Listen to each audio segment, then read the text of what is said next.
观众朋友、网友朋友，大家好，我是付前少。美军的高级将领最近强调应该避免与中国和俄罗斯开战。那么他到底在担心什么呢？这名美国的高级将领是参联会主席米利，他在当地时间5月26号在参加美国空军学院毕业典礼的时候表示，美国与中国和俄罗斯之间的和平关系现在已经出现了磨损，必须避免大国竞争演变为大国之间的冲突。当然，这个冲突指的是武装冲突。那么大国竞争，这个是美国政府的一个政策，和中国、俄罗斯之间呢都存在着竞争，这里包括军事竞争。但是军事竞争如果演变为大国之间的冲突，那么美军是难以承受的。他还特别强调，美国正在危险的走钢丝，未来要确保同中国、俄罗斯之间维持适度的大国竞争，而不是引发武力冲突。那么这个走钢丝，他认为很危险。那么从近期的一些情况看，美军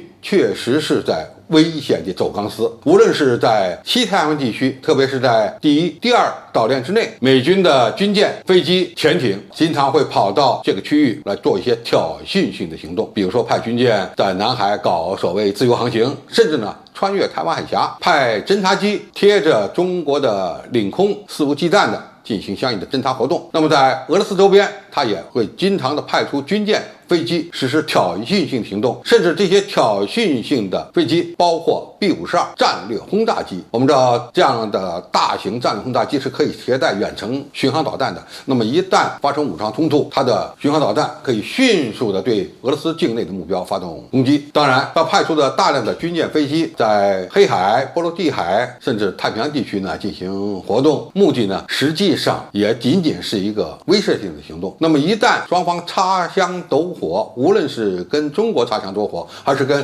俄罗斯擦枪走火，应该说后果都极为严重。那么他所说的这位美军的高级将领提出来呢，是要避免这种走钢丝的行动，从而由于不必要的擦枪走火引发大的竞争或者大的武装冲突。那么一旦大国之间开战，哪怕是常规战争，美军也是难以承受的。另外呢，在武器装备发展方面，这名美军高级将领还提出说，当今世界属于技术发展的时代，美军呢必须在人工智能、机器人和高超音速武器装备的发展方面投入大量的人力物力，只有在这些领域取得优势，才可能在下一场战争爆发的时候呢获得决定性的优势。那么他现在提出了3个方面的技术发展，一个是人工智能，第2个是机器人，第3个是高穿速武器。他为什么提这些东西？因为在这些技术领域，美军并不占优势了。特别是在高超音速武器方面，美军是起了个大早，赶了个晚集。他们在上世纪80、90年代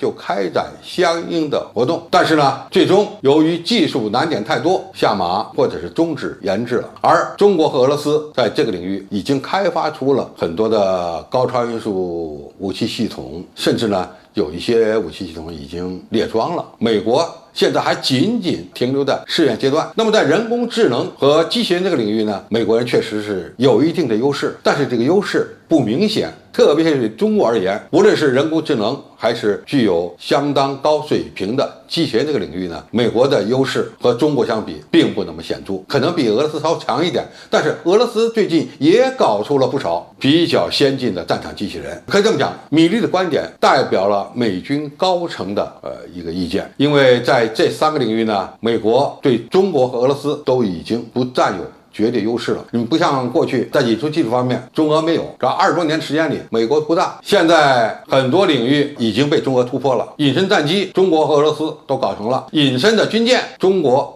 的海军舰艇，特别是吨位稍微大一点的舰艇，基本上都实现了隐身化。这一点比美军，特别是比美国海军做的还更好一点。从这个情况可以看出来美军要想在今后或者在未来的战场环境下具有优势、占据优势，那就必须加大科研的投入力度，开发出新的武器系统。那么它即使是在人工智能或者机器人武器系统和高参数武器系统这方面反超中国和俄罗斯，占据了优势，那么在中国和俄罗斯的家门口进行挑衅性行动，就能有把握战胜对手吗？按照美军的分析，也不能够，因为在家门口，无论是装备数量还是技术水平，那么在中国和俄罗斯的家门口挑事儿，一旦发生擦枪走火的情况，那么它的优势瞬间就会丧失，因为在其他大国的家门口挑事儿，无论是武器装备的数量，甚至呢是技术质量都不一定占优，最终挑事者可能会灰头土脸，遭到打击。米利的这个态度呢，让我们明白中国和美国未来发生战争的可能性不是没有，但是呢比较小。